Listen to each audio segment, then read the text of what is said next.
কক্সবাজারে অনুষ্ঠিত হয়েছে শ্রবণ বাগ প্রতিবন্ধীদের বার্ষিক ক্রীড়া ও মিলন মেলা।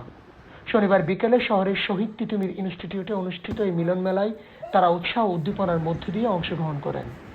এতে তারা নিজেদের ইশারা ভাষার মধ্য দিয়ে কুশল বিনিময়, আলোচনা সভা ও খেলার বিভিন্ন ইভেন্টে অংশগ্রহণ করেন।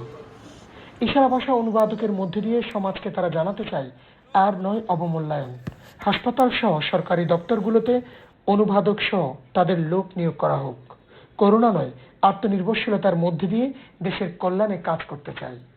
ও বুঝাতে চাচ্ছে যে প্রত্যেকটা সরকারি ডিপার্টমেন্টে ওদের লোক নেই। ওদের লোক দিলে ওরা প্রত্যেকটা বিষয় ওইখানে অফিসে গিয়ে ওদের অধিকারের ব্যাপারে প্রত্যেকটা বিষয়ে ওদের অধিকারটা জানাতে পারবে।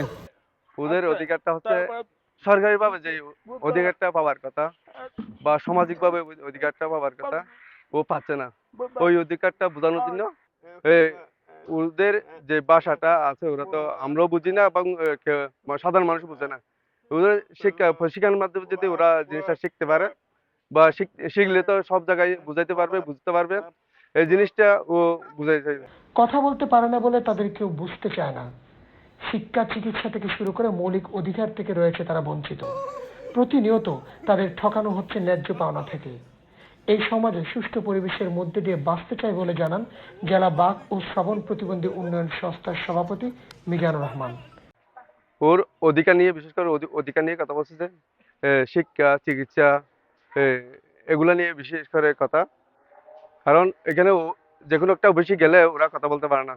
তাহলে একজনের বক্তব্যের মধ্যে আসছে কি ওইখানে একজন লোক তাকে ওদের কথা বোঝার জন্য তাহলে একটা প্রত্যেকটা ডিপার্টমেন্ট ইয়ার মধ্যে যদি একটা লোক থাকে তাহলে কথাটা বুঝতে পারতে সক্ষম হবে। তারপরে হচ্ছে হাসপাতালে গেলে, শিক্ষা গেলে ওরা কথা বুঝাইতে পারে না। ওদের অধিকারটা বেশি করে ওইখান থেকে বঞ্চিত হয়। তারা না শুনছে না বলতে পারছে, যার ফলে বরাবরই তারা তাদের অধিকার থেকে বঞ্চিত হচ্ছে। তাদের প্রত্যাশা দেশের একজন নাগরিক হিসেবে তাদের প্রাপ্যটুকু যেন বুঝে পায়। ওমর ফারুক হিরু, কক্সবাজার।